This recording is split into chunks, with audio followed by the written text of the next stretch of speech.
All right, in this video, I am going to walk through the introduction exercise for InDesign, where we're going to put together a two-page layout that will allow us to use many of InDesign's tools. Now I'm going to speed up through the process since we've done this already and just kind of go through most of the basics pretty quickly, but you will be able to rewind and review it as needed be. All right, so I am in the main new document interface here in InDesign. We're going to be making an 11 by 8.5 document. And you can see over here I've got 8.5 by 11. So I'm just going to change the orientation to landscape. So it's 11 inches wide, 8.5 inches tall. And I've got 0.5 inch margins on all sides. So I'm going to go ahead and click Create. I'll take 1 second for it to come up here. There we are. All right. So I'm just going to get rid of some of my excess windows that we don't need for the moment. Get them out of there. There we are. All right. So in my layout, I want to go ahead and I want to add in some guides, as it says in the instructions. I'm going to use that by pulling the guides out from the rulers. If you don't have your rulers visible, you can always go View, I'll say Show Rulers. And in order to pull a guide out, all you have to do is click inside the ruler and drag out into our document. I'm going to set up guides at 5, 5.5, and 6 inch marks. They're pretty faint, but I'll just select over them so you can see them all. Guides can easily be moved around. You can even grab a guide once you've already added it in and move it if needed be. All right. I do want to duplicate my page and have my page 2 pages. And an easy way to make sure we have the same guides on the second page is actually, I could just from the Pages panel, insert a new page. I'm actually going to duplicate this page. And what that's going to do is it's going to make it so on my second page, page 2, has the same guides. Now you'll notice that right now my pages are facing spreads, meaning that if I keep adding pages, they're going to be side by side. I don't want that. I want them to be inline. So what I'm actually going to do is for my document setup, I'm going to go File, Document Setup, where it says Facing Pages. I'm just going to change that to Non-Facing Pages. There we are. All right. Now in the instructions on page 1, I'm just going to go to there by double clicking on page 1 of my Pages panel. It says that we're going to create and add in a text frame on the right side. So I'm going to grab my type tool. You'll notice that a lot of the tools are similar to the tools in the other Adobe software, which makes using them quite easily. And I'm just going to draw a text frame over here on the right side, sorry. And it says we're going to adjust the top to sit at the 2 inch mark. So I'm going to grab my selection tool, keyboard shortcut is V. I'm just going to adjust this so it sits at the 2 inch mark. And the bottom is going to sit at the 10.5. Oh, sorry, not 10.5, 6.5 inch mark. There we are. So I've got a text frame there.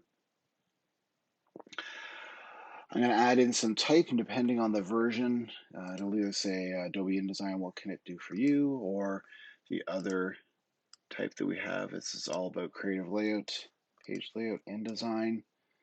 It all depends on which version of the workshop we're doing. I'm going to add it in. Now, one of the things that I like to have in InDesign when I'm working with it is I like to have hidden characters showing. This allows me to see all the non-printing elements such as spaces and soft returns and hard returns. So I'm going to turn those on right now. I'm going to go Type, Show Hidden Characters. There we are. And you can see now all those hidden characters showing up in my copy. I want to set my copy up so that it is Adobe Garamond Pro 40 points. So I'm going to select it all. And in my character palette, I can get that by going Window, type and tables, character palette. I'm going to set my type to 40 points. There we are.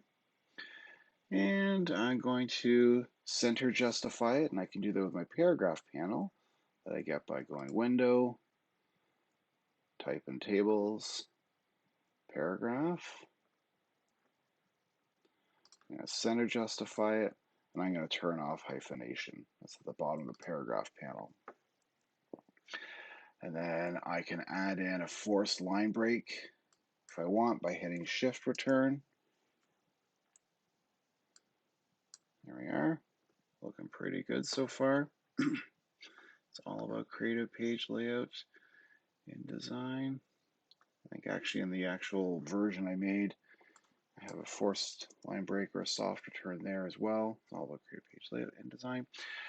We will look at the difference between forced line breaks and our soft returns and hard returns later on. There we go. So I got that first page set up. I've got it's all about page layout, creative page layout in Design. We're going to jump over to the second page where we're going to do most of the work in the layout. So here we are on the second page. Now in the instructions it says what we're going to do is we're going to draw a new text frame about 1.5 inches tall. So it's going to stop at about the 2-inch mark. And we're going to place our supplied text into this text frame. We can place it in using the command place tool, which we can use either for images or in this case we can use for text. So I'm going to do file place, or keyboard shortcut is command D. I'm going to navigate to where I've got my text saved for myself. Here we are. There we here, workshop, workshop, workshop. There we are. Paste it in, and it automatically flows the copy into the page.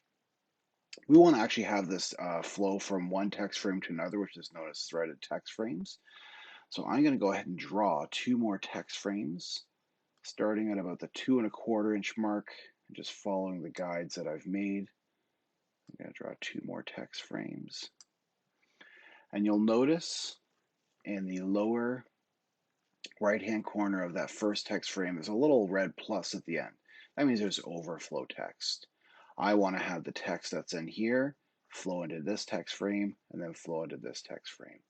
And the way I do that is with my black arrow, my solid arrow, my selection tool.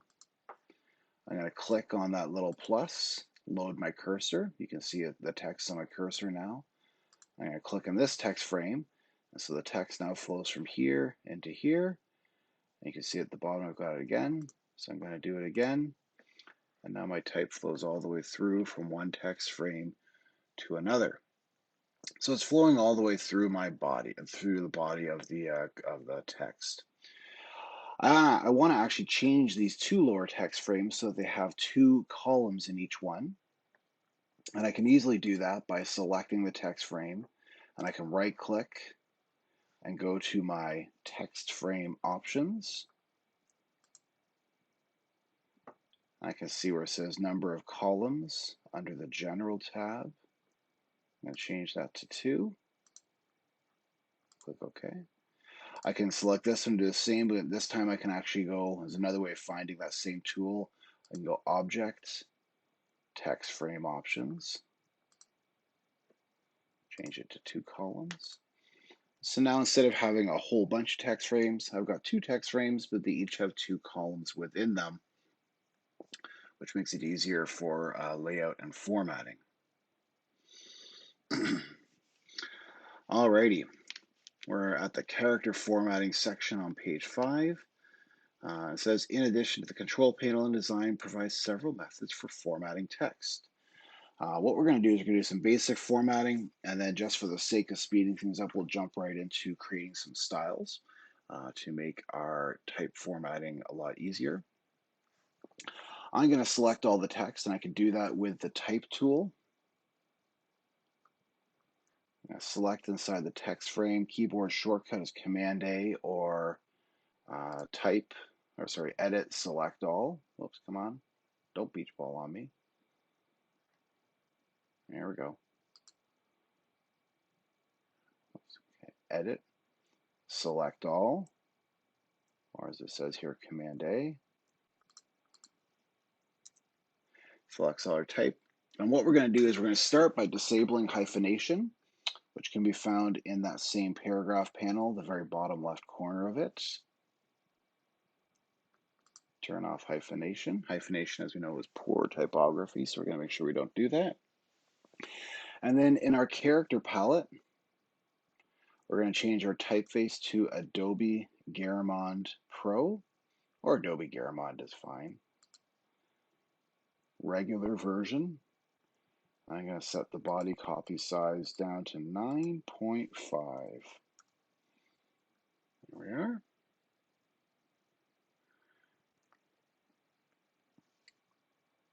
And now all our copy and our layout has been reduced down to 9.5.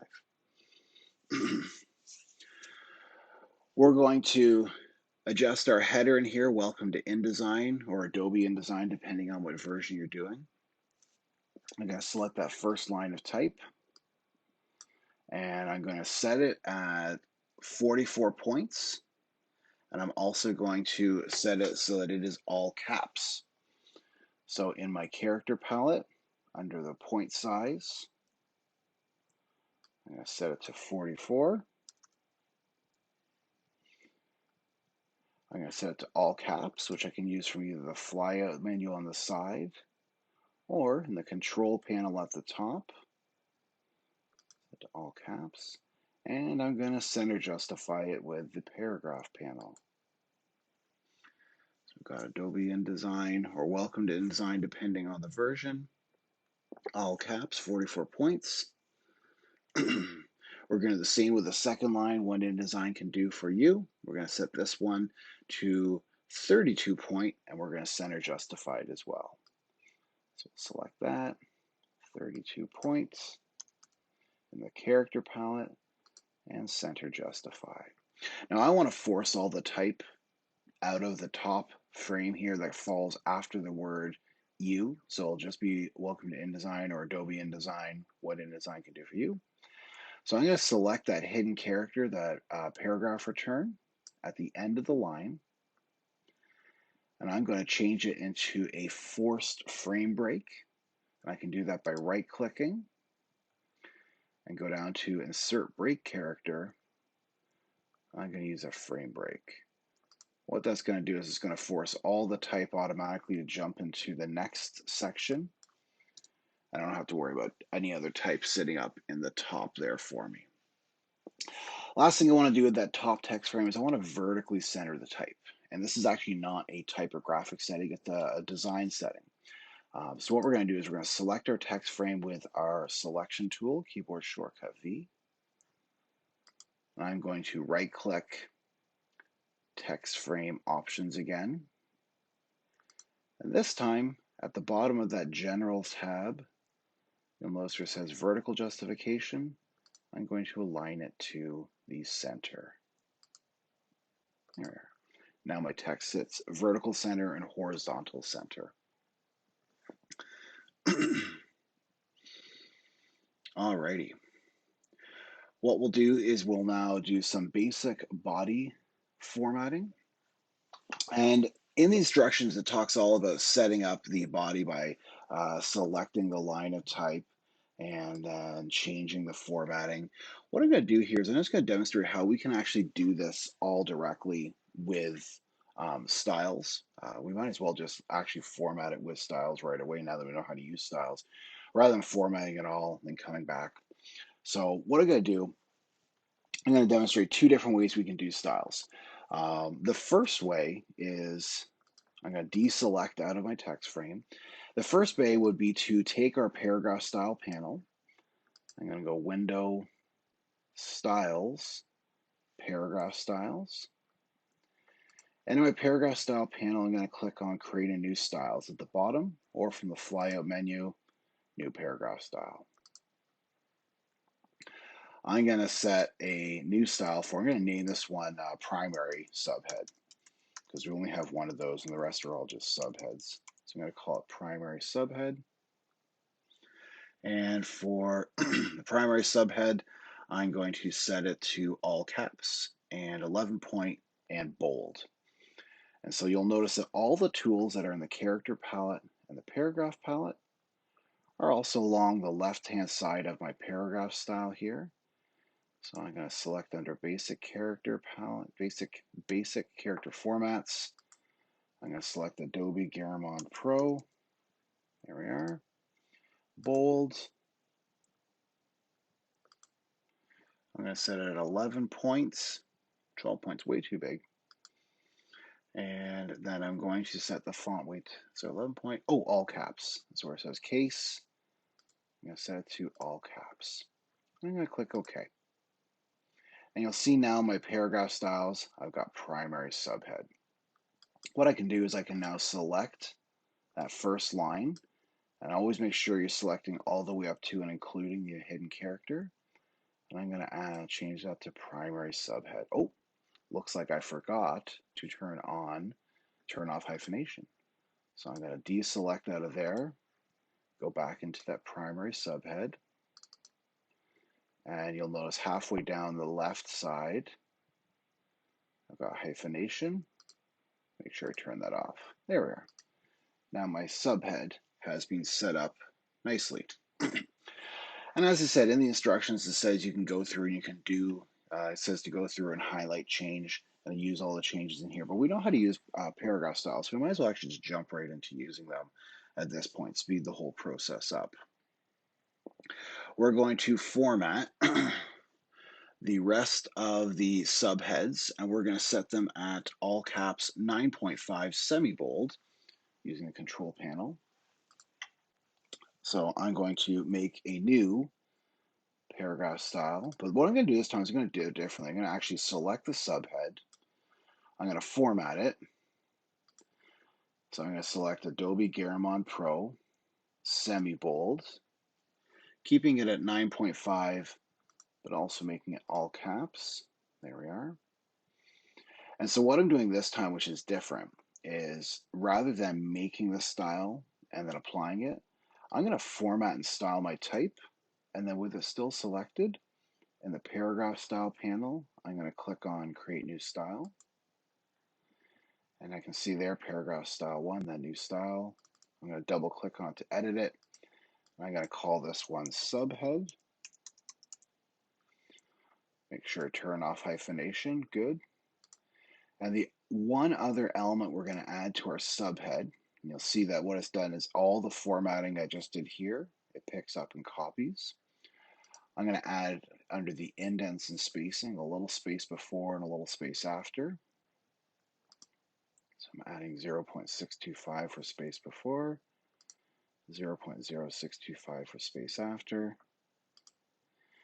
And you can see now it's formatted that. And to format the rest of them, just have to select it, subhead, and just apply the style. And this is the beautiful thing about working with styles, that you can very quickly format a lot of copy, and then later on, if needed be, we can very easily go in and change it. I'm going to create a body copy style now. So I'm going to select my first paragraph. I'll style it Adobe Garamond Pro, regular, 9.5, hyphenations turned off.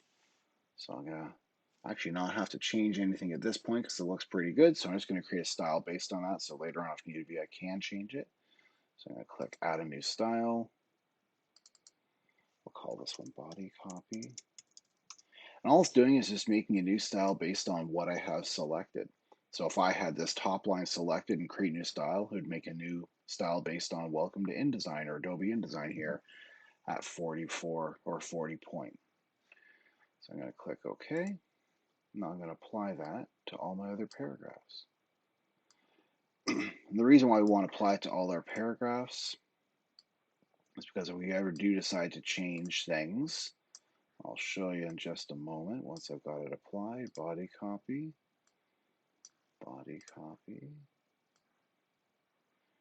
There we are, body copy. The power of the paragraph style comes in that if I ever wanted to change things, let's say I didn't like this font, I can open up this body copy style now, and I could go in and change it to anything, let's say chalkboard, and it'll change all the copy instantaneously to chalkboard. So the beautiful thing about using styles is once you have them set up, it's very easy to format and change an entire section of type. Now, the second thing we needed to do with our styles is we were going to style our bullet points. And what we actually want to do is we want to style it so we have a bullet point in place of the underscore. And we actually want to indent them a bit, but we want to indent them so that the first and the second line text all lines up and the bullet hangs out to the left. So we're going to do a couple things here. We're going to make a style, but before we make the style, I'm actually going to do a find change, and I'm going to find all underscores and change them into bullets. So I can go edit, find change. And the reason I'm doing this is I could select each underscore and I could highlight it and change it to a bullet. But if I'm doing a lot of changes that are the same thing, then I can use find change where I enter in find what, an underscore, change to what, a bullet. Now if I can't remember the keyboard shortcut, over here there's a little flyout menu that allows me to select bullet or other common characters. You can see it showing me the keyboard shortcut, option 8 or control 8. I'm going to hit change all, and everywhere there's an underscore in the document, it's going to change it to a bullet. This is extremely handy if you have, say, common words that are being typed incorrectly. You can go through and change names or school names or document names or people's names or something. You can change a lot of information very quickly in a layout. All right, now what I want to do is I want to create my paragraph style for my bullets. And what I'm going to do is I'm actually going to duplicate my body copy style. And that way then it'll pick up all the same formatting and I just have to add in the indentation. So I'm going to select my body copy style. I'm going to select for the flyout menu duplicate. And the only thing I'm going to change is I'm going to actually indent it, but I need to do a full indent and then pull the first line back so that the G and the P, for example, here, or over here in this section 6, where you have multiple lines, they line up with the bullet. So I'm going to go to my indents and spacing.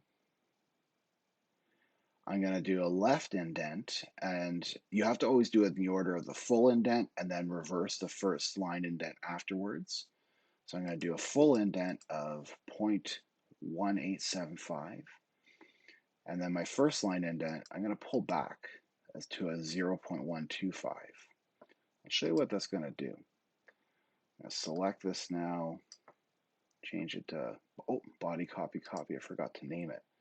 And you can see how it's indented it,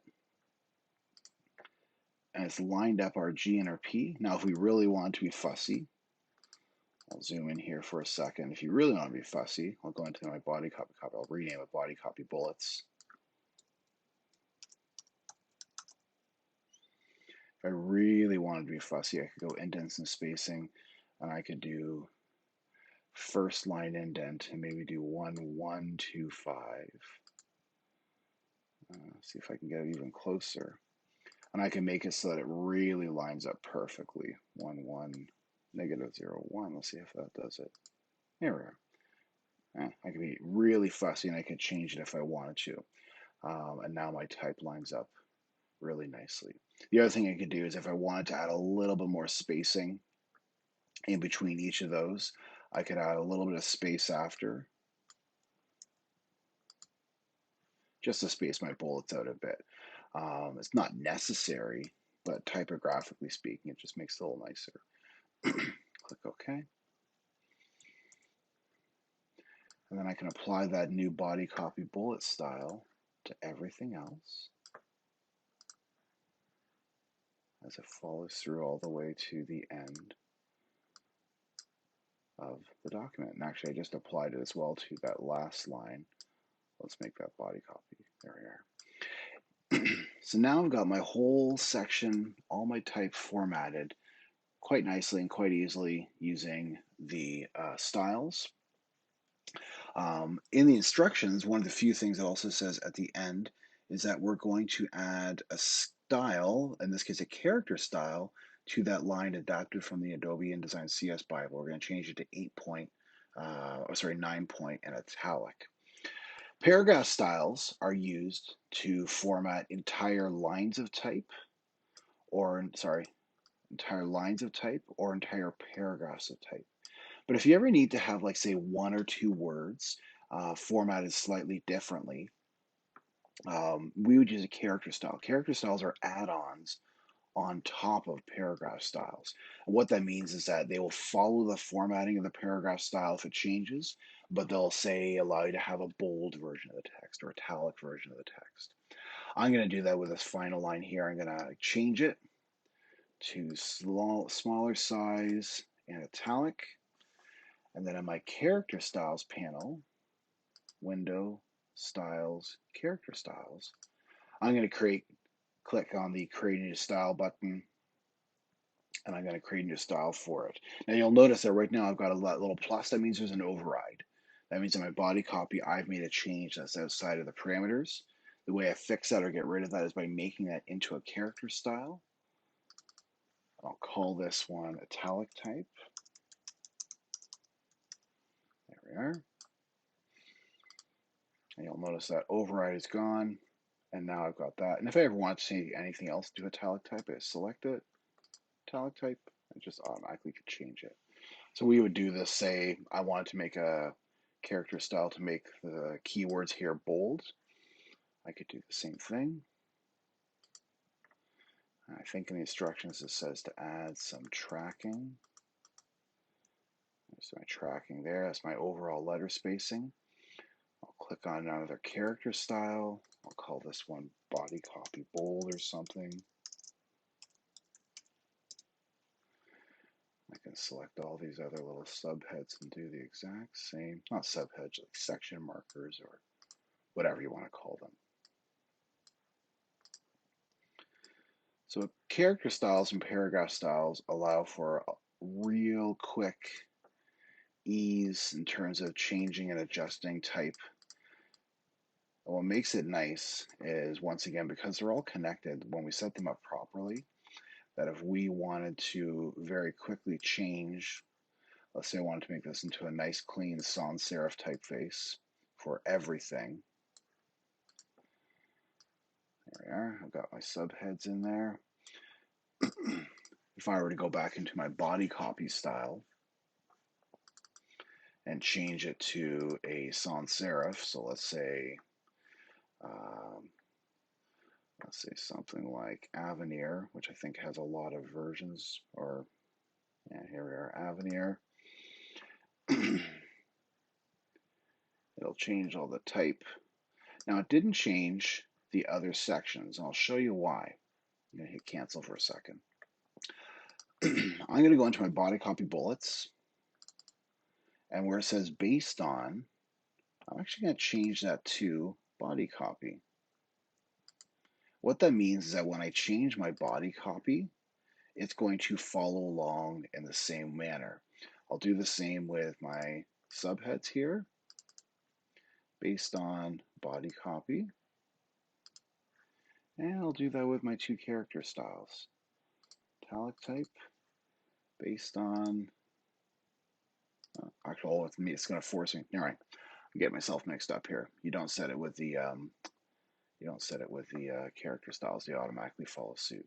All right, now if I change my body copy to something like Avenir, here we are, AV.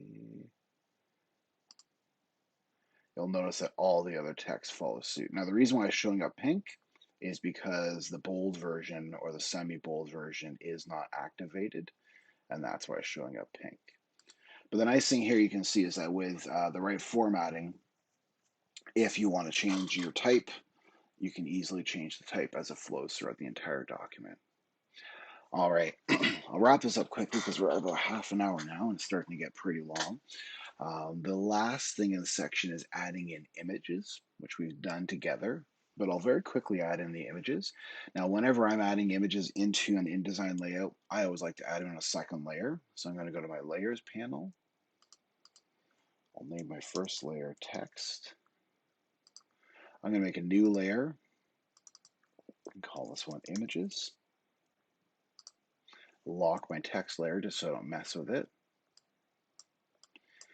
And on this new layer, in the instructions, it says we're going to draw a frame in the middle about 2 inches by 2 inches. Now I'm just going to guess. And if my frame's not exactly the right size, up in the control panel, I can actually see here where it gives me options for changing the size. I'm just going to change it right to 2 inches by 2 inches. And now it's exactly 2 inches by 2 inches. I'm going to show you two ways you can bring an image in. First of which is to place your image inside your text frame. Keyboard shortcut is Command D or File Place. And I'm going to actually grab that graphic there, click Open, and it's going to place inside that frame. Now, the thing to remember with pictures in InDesign is InDesign places pictures inside a frame. And so you can see if I actually click on it with my direct selection arrow, it's actually selecting the picture inside the frame. The red line represents the frame. The blue line represents the size of the picture.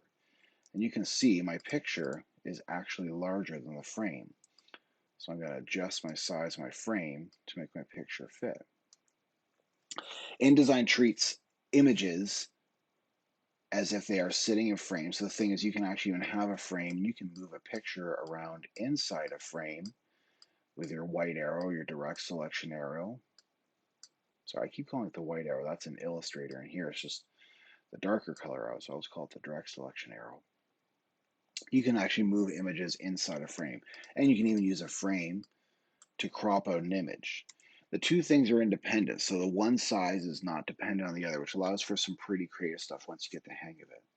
The other way you can place an image in that we didn't do is you can just place it without drawing a text frame. I'll do once again File, Place, keyboard shortcut is Command D. I'm just going to place that image in again. I can either just click to drop it in, or I can click and drag and drop it in at a very specific size. So InDesign does allow a lot of freedom in terms of adding and moving around images in the layout. Now, one of the things it says here is we want to position this. I think it says position it at the 4.75 inch mark. I don't think we have to be too fussy with it. Somewhere around there. And then we're going to add some text wrap onto the image.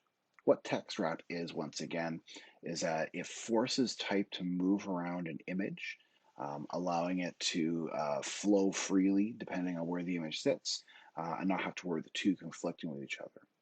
In order to add text wrap, I'm going to open the text wrap window. So I'm going to go Window, Text Wrap.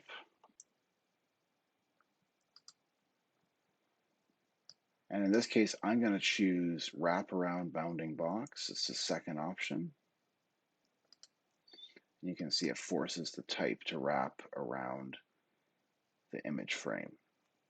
And this is handy because instead of having to draw separate text frames and put images in between them, you can move an image anywhere you want, and the type will automatically jump around, over, above, and so on the image.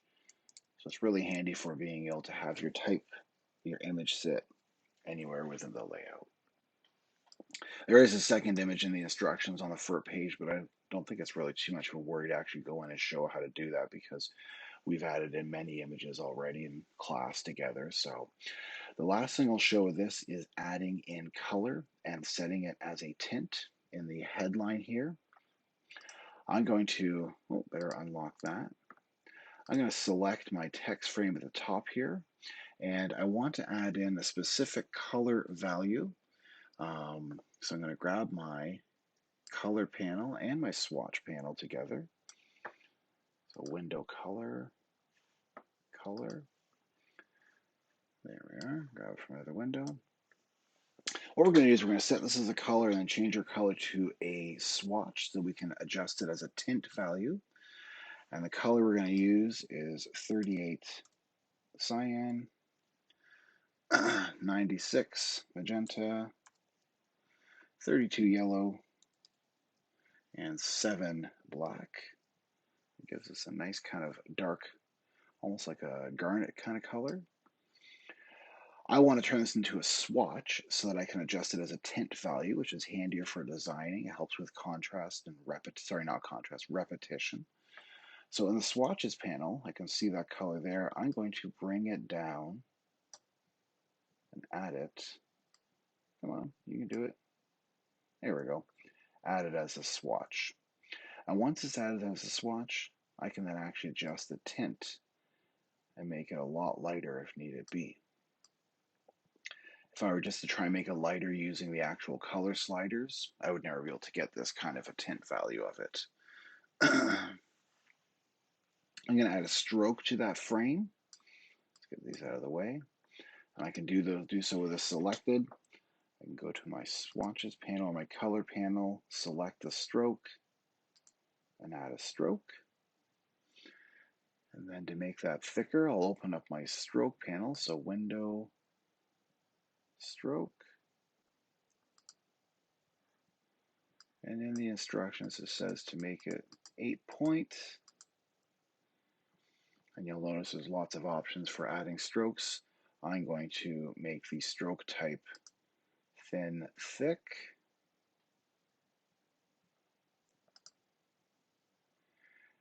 You can see now I've got a thin, thick stroke. And it also says in the instructions to add the gap color, this thin little bit here. We're going to change that to the same maroon at 50%, just so it matches nicely. So a lot of these functions work the same as the other Adobe software, as I mentioned. In this case, you can see we can very quickly put together a layout using styles, using type and text frames, images with text wrap applied to them, and put together a nice strong layout that functions well. You don't always have to use text wrap on an image, but in this case, it does allow our type to move around it. Two last things we need to do is to save it as a PDF file. So once again, to export an InDesign file as PDF, we do File, Export. I'm going to save it to my desktop. There we are. Let's call it my last name. I'm going to save it as a print ready PDF. Hit save. And when in doubt, I always recommend to students, save it at PDFX 1A 2001. It has basic generic settings that allow you to save a nice, good quality PDF. Here it is popping up on my desktop in 1 second. There we are. Pretty easy. Second thing we need to do is actually package our files. As I've mentioned before in class, InDesign does not embed images. It does not embed fonts. So when we transport our work back and forth from different workstations, different computers, we always need to make sure that we package our files and bring everything with us. The way we do that in InDesign is we go File, Package.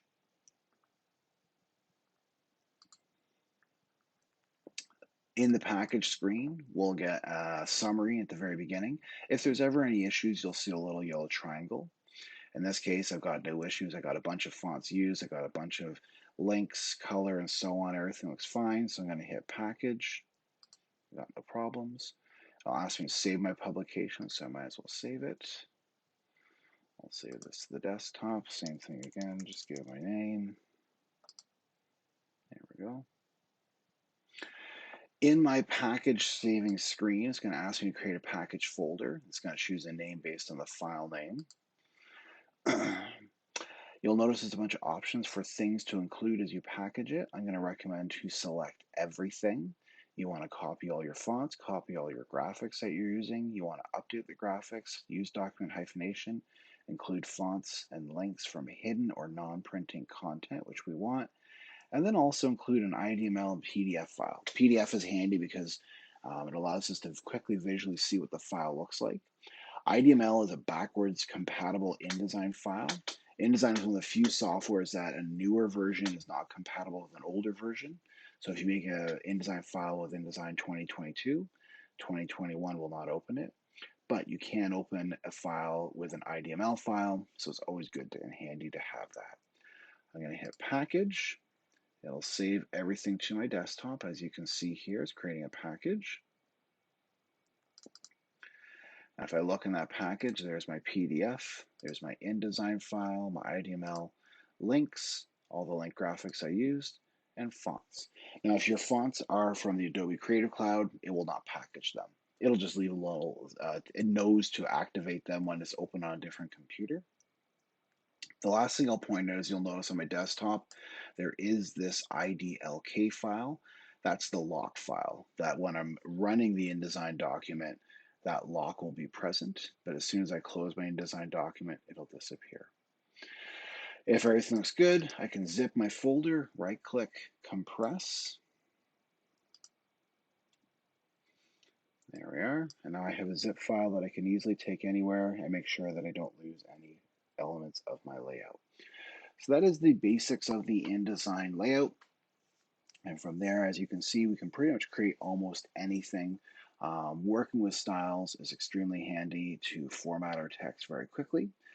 Working with placed images is obviously very easy. And next, we will be learning in class together how we can edit and work with Adobe Photoshop images and how InDesign and Photoshop work together. Hopefully this is very helpful to everyone, and looking forward to seeing results of the projects when they come in.